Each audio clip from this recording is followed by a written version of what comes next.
खरं तर शिवसेनेचे आमदार असोत, मंत्री असोत, यांना लक्ष केलं जात आहे। आपल्यावर देखील असाच आरोप झाला होता आणि त्यामध्ये काय तथ्य आढळले हे अजून कळालेलं नाही। मात्र आता दळवी साहेबांचा व्हिडिओ आलेला आहे। दळवी साहेबांचा जो व्हिडिओ आज दाखवण्यात आलेला आहे तो AI करून तो मॉप करून तो केलेला व्हिडिओ आहे। दळवींनी स्वतः त्याच्यावर स्पष्टीकरण दिलेलं आहे। त्यांनी हेही सांगितलं की मी नागपूरमध्ये आहे, ओपन चॅलेंज आहे माझं, त्यांनी यावं, पुरावे दाखवावेत, मी पदाचा राजीनामा देईन। या स्टेजला जेव्हा एखादा आमदार जातो त्या टायमाला त्याचा असलेला कॉन्फिडन्स तर त्याच्याकडे असतो। AI करून हा कुणाचाही व्हिडिओ दाखवू शकतात, उद्या हे अख्ख्या आमदारांचा सुद्धा अशा व्हिडिओ करू शकतात। आता टेक्नॉलॉजीमध्ये नवीन दाखवण्यासारखं आता हे जे काही चालू आहे ना प्रकार, हे टार्गेट करणं त्याला म्हणतात।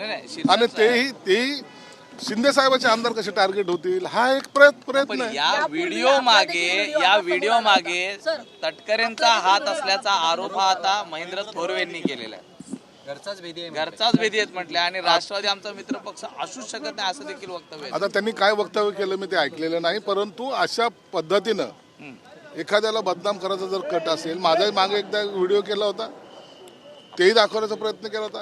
आता हे असे नादान बालिशपणाचे जे प्रकार आहेत ना ते वाढत चाललेले आहेत। आता आम्ही म्हणजे लोकप्रतिनिधी सुद्धा कसं याला फेस करायचं हा एक प्रश्न आमच्या समोर आहे। अंबादास दानवेंनी तो व्हिडिओ ट्विट केला आहे। तुम्ही राष्ट्रवादीला मित्रपक्ष मानता? बघा, महायुतीमध्ये आम्ही आहोत, शिवसेना असेल, भाजप असेल किंवा राष्ट्रवादी असेल, आम्ही मित्रपक्ष आहोत। परंतु काही ठिकाणचं लोकलचं राजकारण जे असतं त्या लोकलच्या राजकारणामध्ये एकमेकावर आरोप प्रत्यारोप होत असतात आणि त्याची दखल मुख्यमंत्री उपमुख्यमंत्री घेत असतात। अंबादास दानवे जे आपल्या जिल्ह्याचे आहेत ते खंडणीखोर आहे असा आरोप देखील थोरवेंनी केलेला आहे। आता जेव्हा त्याची बदनामी होते त्याला त्यांनी प्रत्युत्तर दिलेलं आहे आणि त्यांनी सांगितलेलं आहे। आता त्याच्यावर मी काहीतरी स्पष्टीकरण देणं योग्य नाही।